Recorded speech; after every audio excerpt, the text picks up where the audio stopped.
Cindy Birkland here with cindybirkland.com. Welcome back to Naked Money, and I have a treat for you today. I am here with Loudmouth, and I just got to say, we met just such a short time ago in like April, and man, we had the same everything in common, right? It feels like we've known each other forever. Yeah, I feel like you're truly my brother. When we met, I was like, wow, we have the same God in common and the same mindset and everything. And so here we are ready to get on with our next endeavor. But I want to tell people that for people on my show that don't know who you are, I know he has like almost 1 million followers and wow, he's huge in the NFT space. And I'm going to let you share a little bit about you and your backstory because, you know, for some of my people that don't know, this is a huge treat. You know, we have a rock star here. So share a little bit about your backstory and like what you do. Like he's crazy, you know, that's established. I'm loud. I'm just loud. Yeah. Right? But I always tell people it's not about the volume as much as what you say. So there's a lot of loudness or depth in the words that you speak, right? Yeah. Because we both believe that life and death is in the power of the tongue. Yes. So and be careful what you say. Right. So in marketing, you got to be noticeable, you got to be rememberable, and you can have the best product in the world, but if nobody knows about it, it doesn't matter, right? That's right. So obviously you're going to notice me, right? and you're going to remember me. But when you start to talk with me, you're like, whoa, I didn't expect that at all. And so that makes it even more memorable. And so what I did is I just looked back at who I am in my life and the story, and it started to teach me things that I needed to know, right? I dropped out of school after 8th grade, so I should be dead or in prison, but I'm not because I had an encounter with Jesus when I was 25, and he transformed my life. And so I thought if these people that claim to be Christians or confessing Christians have the truth to everything, how come they're so quiet about it? And so I determined in my heart that I would be a loudmouth for Jesus the rest of my life and just be a loudmouth for whatever I'm passionate about, because that's what drives me. And so I want to share that with whoever wants to listen. So I don't want to tell everybody what to do or anybody what to do other than myself. The Bible's really clear on self-control. And that's the only thing he says that, to control is yourself. And so, but if I live my life in front of people with no compromise, then maybe they see something inside of me that they want, or they can meet Jesus living in a man or living in a woman. I will say this, like when I met you, because I saw him, you know, I saw you and I thought, oh my God, another rapper She was or whatever. Religious. I was being super judgy and I was thinking, oh, this guy, you know, who knows what this guy's got going on, you know? And when you opened your mouth and you started sharing your story, I was like, oh my gosh, I'm such a jerk. He is the sweetest man ever. And we had the same God in common, and you had such a huge encounter. And I think for those of us that were in such a bad place before we met the Lord, like I was in my darkest place. It was so black for me. Life was just dark. And you know, when we have an encounter with God like that, I think for those of us that go through that, we are loudest about what is important to us, and that's God, because God has saved us out of a life that we did not. I no longer wanted the life that I was living, and you know, it wasn't. It's exhausting. It was, and I, you know, had more money than I needed, and I had everything, you know, houses and cars and all that, but the life I had was it was a life of despair. And now that I have what I have, I would not trade what I have for anything. And so I think that was your story was so similar. I felt like it was, your life was despair. Yeah. And now you have what you have, you know, but we can have all the money in the world, but if God's not in it, I'm sorry. What does it profit a man if he gains the whole world and loses his soul? Right? That's right. And we had to reverse engineer that because we would have never understood it, because what you chase, you're never going to catch. And we would have chased money forever if God didn't give it to us and show us that it's not what you believe it is, what you think it is, right? So isn't that the truth? I mean, money does make the world go round, but it doesn't And it does make you happy, because a lot of people will say, well, money doesn't buy happiness. Well, that's because they're broke and they don't know any better. So the ignorance says that. And I was broke and said ignorant things like that too. But I've never seen an unhappy person on a 4-wheeler or jet ski or like, doing something fun, which costs money, right? Yeah. So it's not about the happiness, because happiness doesn't last. As happenstance is where we get that word, and things happen that are bad and good. So the goal can't just be happiness. It's got to be joy, and joy is who you are. Just like kindness is who you are. Nice is an act. You're up to something. Nice guys finish last because they should, because they're up to something. They're trying to get something from you. So they're being nice. They're play acting. But if you are kind, that's who you are. So I always say be kind, because no matter what you're doing, giving me flowers or cussing me out, I am who I am. So it's not going to change. If I'm nice, my acting can change, right?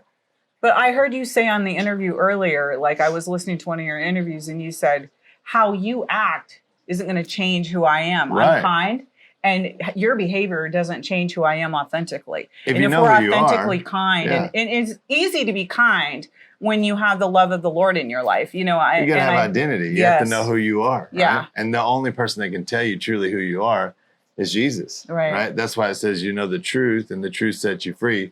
Well, the truth is a person named Jesus, and you will be set free from you, from others, from what other people think about you.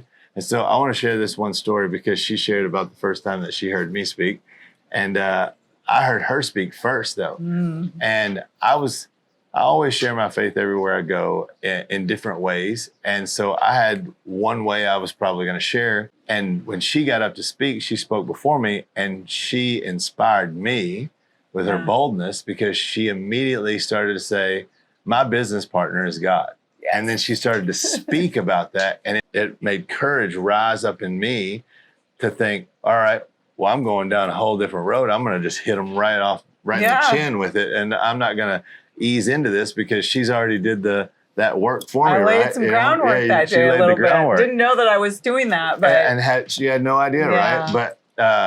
But you did, and you encourage people, and that is that's to put courage inside of people, and it's very important in the kingdom, right? Yeah. We need people that are encouragers and that love on each other, and to bring that boldness out. So, not that I was afraid, but you can always get more boldness. No, it always helps with someone else. When you see someone doing something that you know is right on, it's a lot easier to step into that than to be the first to pave it, to be the pioneer of it.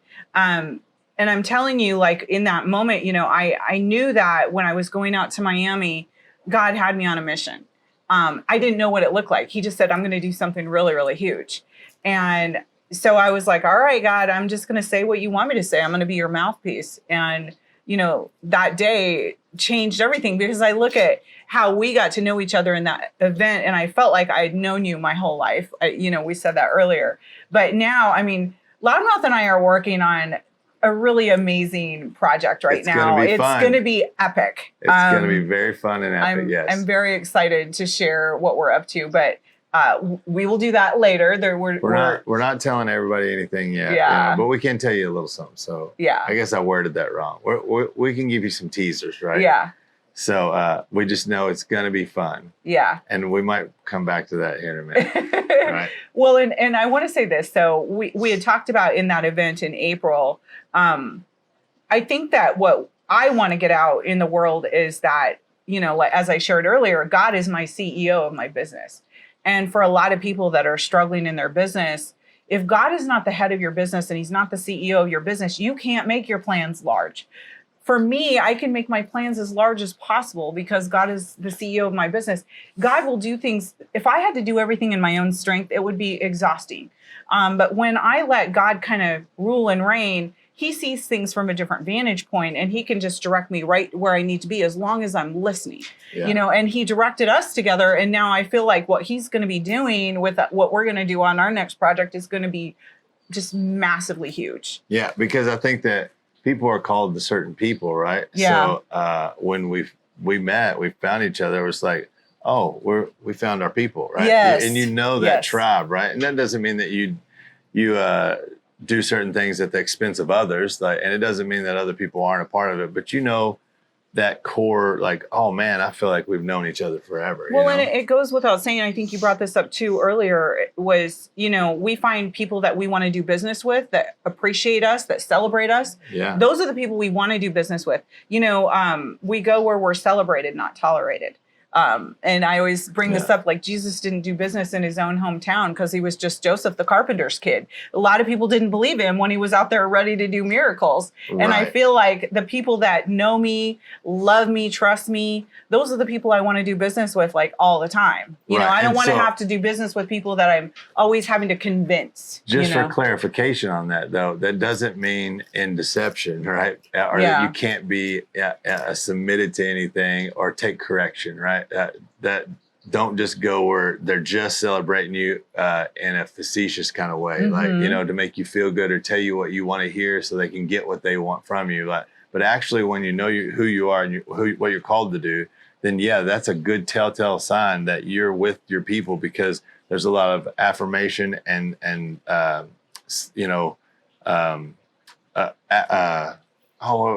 always say a healthy culture spits out toxic people spits out healthy people, because there's no validation or traction. So the validation and the traction that you get will align you on where you need to be and who you're called to.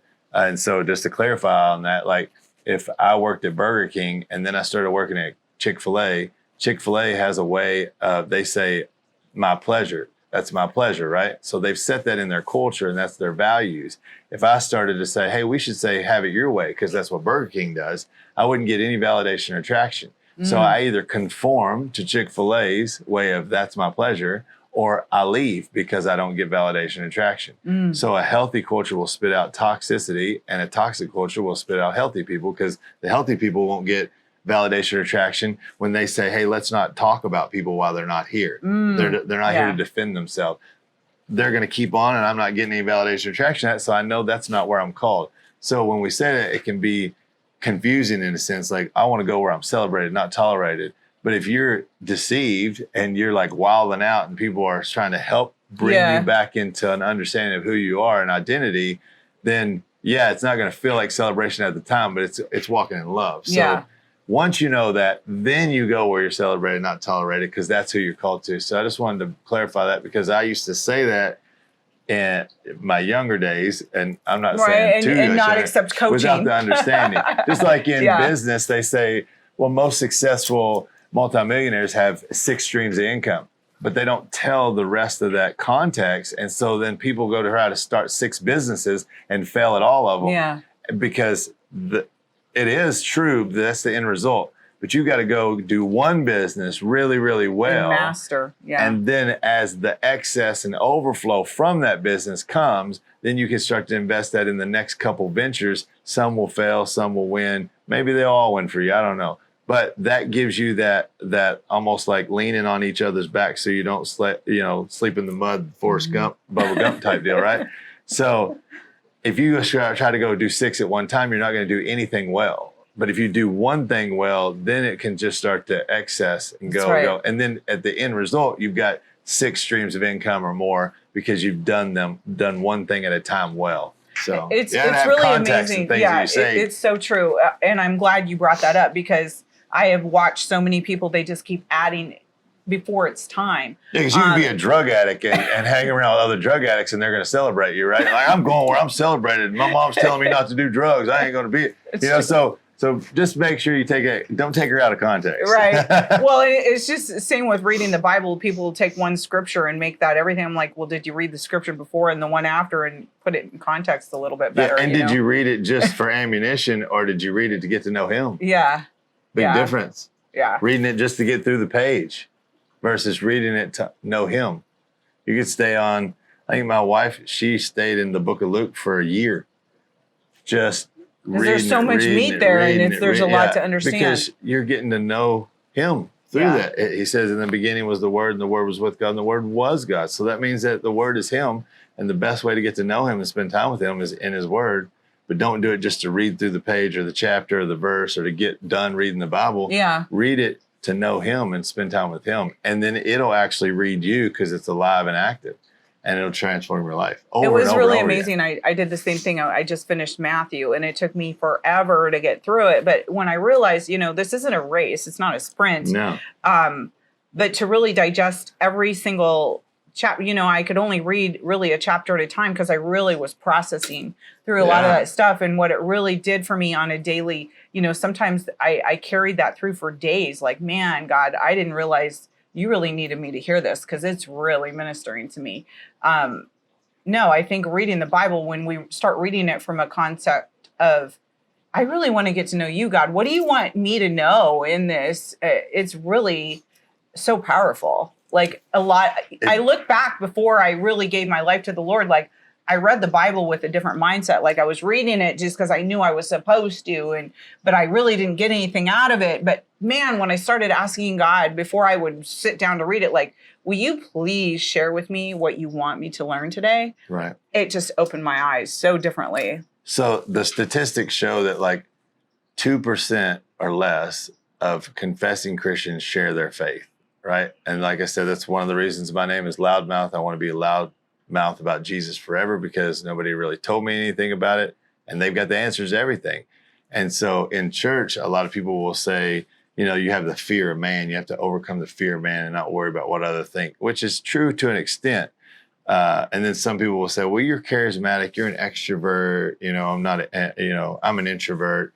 But that made me think about introvert and extrovert and why we share and how we share. A lot of people don't want to say the wrong thing. They don't want to misrepresent somebody, offend. Yeah.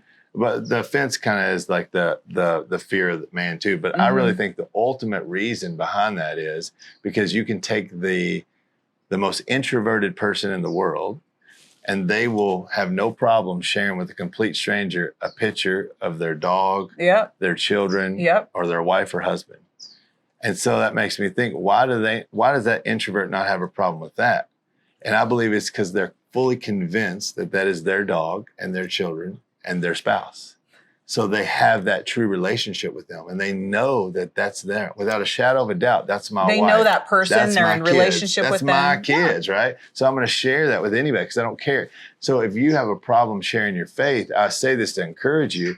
You should probably go into the closet and get to know him and get fully convinced. Yeah. And spend time in his word. And when that happens, because of that intimacy, people will get born again, and you can't keep it in. You'll overflow. Yeah. So there was nothing that I did to be born, right? It was intimacy of another.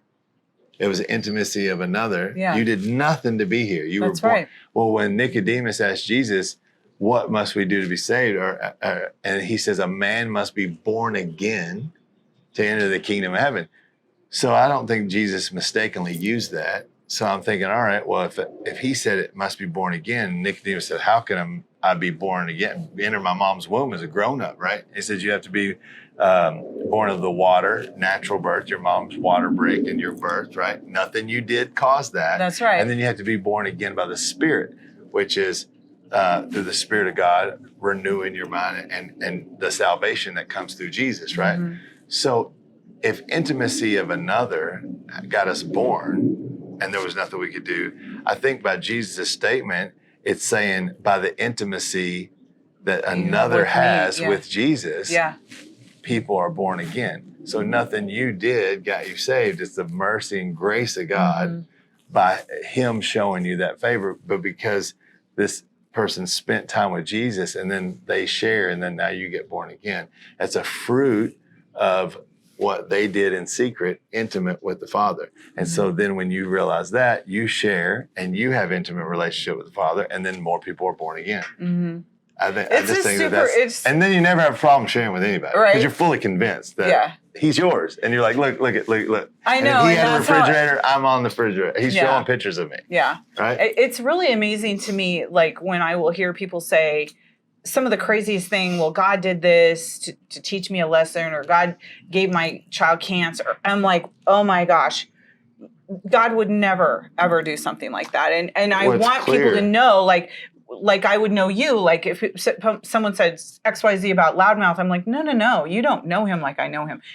That's not who he is. And that's where I'm always wanting to set the record straight. You know, if you really know who God is for us, you would never give your own child cancer to teach them a lesson or try to get them to do right. I wouldn't break my kid's leg to teach them a lesson. Yeah. Right? No, that's evil, right? It is. And it's amazing how God gets this bad rap, but that's, again, I always tell people, there is a destroyer out there. His name's Satan. He's the one that comes to kill, steal, and destroy. Says he only comes. Yeah. He only comes to kill, wants. steal, and destroy. And then Jesus said, I come to give you life and life in abundance. Yeah. So a kingdom divided cannot stand. Even Satan knows that's what Jesus said, right?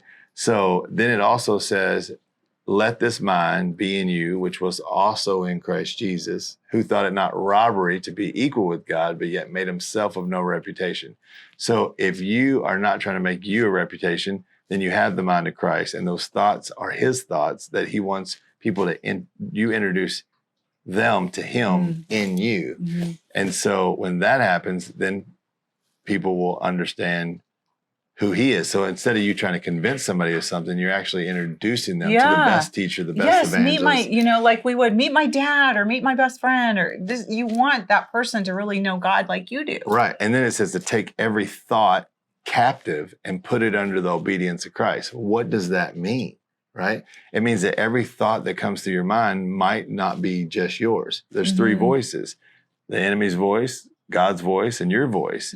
And that's not even including other people speaking, but those three voices are going to speak through them as well, right? So if you don't know the difference, it's probably because you don't know him. But I guarantee you won't know the difference if you're not spending time with him. Yep.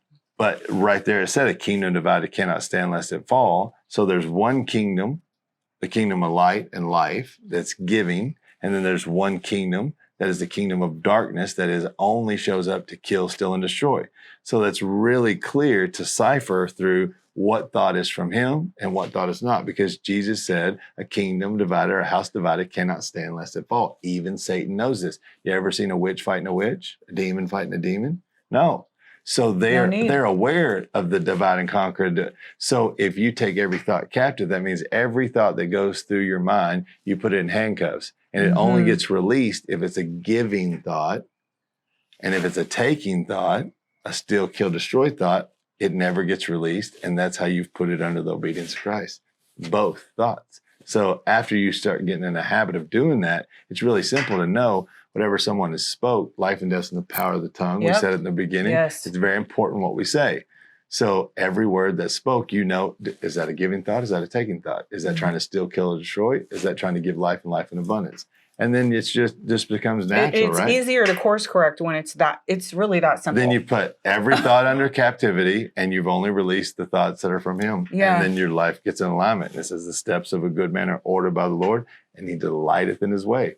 So you should have delight, even if turmoil is happening, even if trouble is going on, you still should have peace and delight, because that means he's leading your steps. And if the delight leaves, it means you probably took a couple of your own steps, and you should get back in alignment by spending time with him and find out where's the direction I'm going. Because it says the word of God, the word is a light unto my path, right? It's a light unto my path. And you know what? Who wants to walk down a dark path and stumble around? It's so amazing how simple it really is. But we've got to do our own work. We've got to work things through. We've got to really learn who God is for us and what he can do for us. I mean, it's just, for me, every day gets better. And this is why I love being in great relationships with people that are also like really directed by God's steps, like really giving God your life and letting God direct you, because it's like I learn so much every single day. And I strive to be with the right people. Yeah. And then also to, be the best tattletale, like you're a loudmouth. I always said to God, like, God, if you ever can get me out of this, I will be your biggest tattletale and tell everybody how great you are. That's the only way I could think of to say it like that. I want to tell of who God is for me and for others. And, always setting the record straight. Like, that's not something of God. Like people have these belief systems or whatever. I'm like, that is not from God. It's amazing what sometimes religion and, people that were raised super religiously, certain things we get things a little Well, cattywampus. religion is manipulation and control, right? Unless the only true religion, according to the Bible, is taking care of widows and orphans. So if you're not doing that, I don't want to hear anything about religion from you, because that's the only true religion. Everything else is manipulation and control. And Jesus actually came to bring right relationship. He came to bridge the gap, to bring you to be a propitiation of your sin, to bring you back into right relationship with the Father. And so it says eternal life is knowing the Father. So he came to abolish religion, to bring right relationship, and religious people hung him on a cross for it. Right? Wild. So and they always criticized him for being around people that needed a doctor, right? They needed help. So he would find lonely people and make sure they didn't stay that way. And people would justify sometimes, say, well, Jesus hung out with sinners. Well, I think, yeah, we all are sinners, but I think that sinners hung out with him, and he transformed and changed them. They didn't change him. So rather than to say something like that to justify your actions or what you want to do, we have to give our life and actions up to him, good and bad. Yeah. Because I didn't want my life. So I gave him control. Yeah. Because that's where I was at too. I was horrible. I did a horrible job. Yeah. And when I gave it to him, since I didn't want it, he did a great job with it. And I say that not boasting in me, but boasting in him in me, because I couldn't do this. I was a total mess. Yeah. I was a drug addict, alcoholic, drug dealer. People treated people like trash, women like objects, and I didn't even like me, right? And I was exhausted. It's exhausting trying to be something that you're not. Yeah. So you might as well just embrace yourself and be who you are. And then God can take your mess and everything that you give him and make it better. Well, and one thing I've learned in my walk with God is also understanding that God made each one of us uniquely. And being in this world too long, I think a lot of people strive to be like someone else. Right. And God is saying, no, I made you so unique and so amazing in your own right. When you just be yourself, everything is going to open up. And it's like, it's just amazing how that works. And when people stop striving to be like someone else, I strive to be like my God, my Father in heaven. And I feel like that just makes me so much better. It's so much easier, because the closer I get to him, the easier it is for me to love other people. And it just changes everything. Yeah. You know? Yeah, absolutely. But I know this one's got to get to the airport. We were so lucky to be able to get an interview in today. And we just wanted to share. I just wanted you guys to really understand and meet Loudmouth, my new friend in life, my new business partner, my friend, confidant, coach, all of those things. But we're not over. We're just beginning. No, we're just getting started. We've got some amazing things coming, and I can't wait to share it. And I can't wait to meet every single one of you guys. Thank you for having me on the show. Absolutely. Cindy Birkland here. Just wanted to say thank you for watching the channel. And if you want more content, just need you to click right here. And don't forget to subscribe to the YouTube channel, clicking right here. If any of these conversations have interested you, please get a hold of us at cindybirkland.com, or you can reach me at cindybirkland@gmail.com. Thanks again for watching.